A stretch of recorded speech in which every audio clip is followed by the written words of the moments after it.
चल रहा है, माफी मांग लेना, नहीं तो जिस दिन हम इन बच्चों को बोलेंगे ना यूट्यूब का टीचर आके कि इनकी ट्विटर फीड और इंस्टाग्राम फीड में समय राणा का कंटेंट भर दो, तो भागती भागती बहेंगी, रात पर नींद नहीं आती है जब पढ़ने की 5-6 गालियां मिल रही होती हैं तब। बहुत आसान है स्टूडियो में बैठ के टीचर का मजाक उड़ाना। ये सुनिए साहब, मोहतरमा का बयान सुनिए, आपका भी टीचर साहब खून खोल जाएगा। स्टार टीचर, यूट्यूब वाले स्टार टीचर, यूट्यूब वाले स्टार टीचर जानना ना कौड़ी, कभी ब्लैक बोर्ड लेकर कुछ एक्सप्लेनर बनाते हैं, खाली व्यूज बटोरते हैं, उटपटांग ग्राफ्स लिखते हैं और उसके बाद से अपने आप को इतना महारथी समझने लगते हैं कि कुछ लोग उनको फॉलो करने लगते हैं उनके तमाशे की वजह से, और फिर वो जाकर जहां पर जो आता है वो बोलते हैं और उसके दम पर फिर वो पैसे वसूलते हैं, से वसूलते हैं। ये सब बात है। ये जो एक्सप्लेनर बनाने वाले यूट्यूबर्स हैं और जो शिक्षक हैं उनमें फर्क है, वो फर्क सबको समझना पड़ेगा। ये जो आकर पैसों के लिए अपना धंधा बना रहे हैं एजुकेशन को, वो एक तरफ है, और इसी वजह से स्कूल्स, कॉलेजेस, यूनिवर्सिटीज में पढ़ाई नहीं होती है। बच्चों से कह दिया जाता है कि भैया तुम कोचिंग सेंटर को ज्वाइन कर लो तभी तुम क्रैक कर पाओगे। ये कैसी व्यवस्था में हम जी रहे हैं? ये बहुत बड़ा सवाल है आज। बहुत बड़ा सवाल किया है मैडम ने कि जो यूट्यूब पे पढ़ा रहे हैं और जो शिक्षक हैं उनमें फर्क है। वही शिक्षक जिन्होंने ओएसएम में कितनी गड़बड़ियां की हैं, उन्हीं शिक्षक की बात हो रही है। यूट्यूब का टीचर हम जैसे तमाम लोग जिन्होंने लोगों को पढ़ा करके सरकार के अंदर भेजा। सोचिए, वो मैडम कह रही है कि फर्क होता है। फर्क मैडम रियल मीडिया और आपके जैसी चाटुकारी मीडिया में भी होता है। पता है आपको, ये समझना पड़ेगा।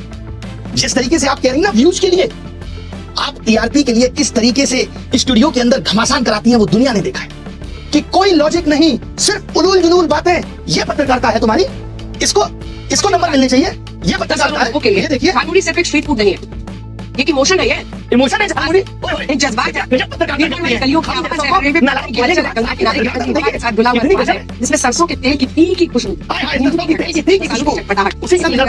एक ऐसी कहानी बनाते हैं हर बंगाली के दिल में बस जाती है। जो आपने पोएट्री चिपकाई है सब समझ आ। सोचिए कैसे कैसे मीम बन रहे हैं तुम लोगों पे। जहां जाते हो वहां लोग मोदी मीडिया, गोदी मीडिया चिल्ला के संबोधित करते हैं। सड़क पे निकलने की औकात नहीं बची है, मालूम है? इस देश के एंकर्स की सड़क पे उतरने की औकात नहीं बची है। अब इनका जीवन स्टूडियो तक सीमित है। लोग गिरबान पकड़ के पूछ लेंगे कि क्या कर रहे हो। आपको तो चौथा स्तंभ कहा जाता था। पिछले साल रैंकिंग 153, इस साल 157 है, और वो यूट्यूब के एजुकेटर्स पे सवाल उठा रहे हैं। तुमने क्या किया भाई? कभी प्रधानमंत्री से तुम सवाल पूछ पाए? 56 इंच सीने के सामने तुम्हारा सीना तो आधा इंच का भी नहीं रहा कि पूछ पाओ देश की क्या हालत है, महंगाई पे सवाल कर पाओ। बल्कि तुम्हारी एंकर्स तो क्या कर रही है, ये देखिए साहब, ये है इनकी एंकर्स, और ये हमारे बारे में कमेंट करेंगे। ये देखिए, ये देखिए, ऊपर से देखा जाए तो हमने ऊपर के बजाय नीचे देखा तो नीचे इनके कमेंट पे सिर्फ गालियां थी। 1 मिलियन के करीब फॉलोअर्स हैं, पोस्ट पे 1000 लाइक नहीं है, और नीचे देखा हमने तो सिर्फ गालियां थी। क्या वफादारी की है तुमने देश के साथ? नहीं। कितने पेपर पिछले 7 साल में लीक हुए, 80 से भी ज्यादा पेपर, और कितने तुमने अपने स्टूडियो में लोगों को बुलाकर सवाल पूछे। तुम्हें सिर्फ टीआरपी चाहिए, इसलिए 4 प्रवक्ता बिठा लिए। आज क्या हो रहा है? पहले चाहत थी कि मीडिया आवाज उठाएगा, अब क्या उठाएगा मीडिया? आवाज खाक उठाएगा। देखिए मैडम ने आवाज उठाई, और किस तरीके की आवाज उठाई मैडम ने कहा ये टीचर्स, मालूम क्यों? क्योंकि ये टीचर्स आप लोगों की आवाज बन रहे हैं। इनको आपत्ति है कि ये क्यों शिक्षक आवाज उठा रहे हैं। इनका बस चले तो इन्होंने वेदांत जैसे बच्चे को पाकिस्तानी करार दिया। सोचिए, एक बच्चा जो ओएसएम सिस्टम का शिकार हुआ, जिसकी कॉपी को बदल दिया गया, उसको इन्होंने पाकिस्तानी बता दिया। आज आप देश में सवाल पूछेंगे तो आपको राष्ट्र विरोधी घोषित कर दिया जाए, और कुछ भी नहीं इसके अलावा। महंगाई पे ये लोग जस्टिफाई करने पे लगे हुए हैं कि महंगाई कुछ भी नहीं। इस मंदबुद्धि पत्रकार को ये नहीं पता कि जब से पेट्रोल डीजल के दाम बढ़े हैं, ये लड़की नताशा यहाँ बैठी है, इसके मकान मालिक ने पर रूम 3000 किराया बढ़ा दिया, खाने की कीमतें बढ़ गई। और इसका छोड़िए, आज मैंने देखा यूपी में 10 रुपए प्रति यूनिट 10% बिजली के दामों में बढ़ोतरी हुई है, और ये क्या कह रहे हैं, ऊपर से कोई फर्क नहीं पड़ता। वाह, कमाल हो गया।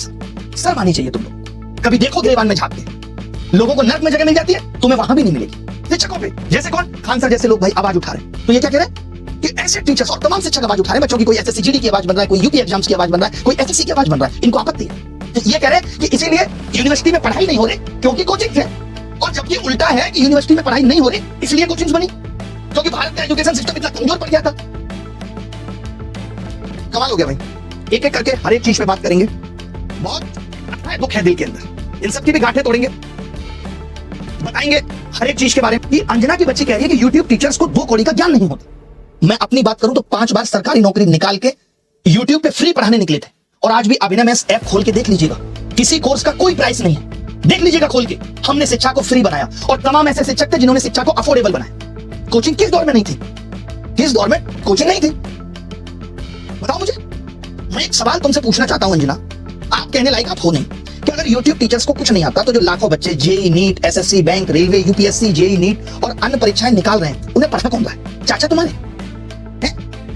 हम ही लोग ना उनको दिशा दे रहे हैं। हम जैसे लोग जहां एक हफ्ते में 5 से 10 लाख लोगों के सवालों के जवाब देते हैं, तुमने हमें 2 कौड़ी का बता दिया। और जो वर्षों से तुम प्राइम टाइम के नाम पे देश की समस्याओं पे बहस करके नफरत फैला रही हो, उसका क्या? कभी पूछा तुमने बेरोजगारी पे सवाल? कभी उठाई तुमने? 2020 में आयु शिक्षक नीति अब तक क्यों अप्लाई नहीं हुई? पूछा जाके शिक्षा मंत्री से? हुई तुम्हारी हिम्मत? प्रधानमंत्री के इंटरव्यू में तुम लोग पूछते हो बटुआ रखते हो कि नहीं? आम कैसे खाया? आप तो फकीर वाली जिंदगी जीते हो, जबकि तुम्हें दिख रहा होता है कि 10 लाख का सूट पहना बाबूजी ने। पेपर लीक पे इतनी बहस हो गई पिछले 1 महीने में, जमीन पे क्या मतलब किया तुमने इसका एनालिसिस? लेकिन तुमको समस्या किससे है? ब्लैक बोर्ड पे पढ़ा रहा टीचर से है। और मैं कहूं जो तुम लोग ये टेलीप्रॉम्प्टर देख के स्क्रिप्ट पढ़ रहे हो, हमको भी इससे समस्या है कि लिख कोई और रहा है, तुम सब पढ़ के ही नाम कमा रही हो।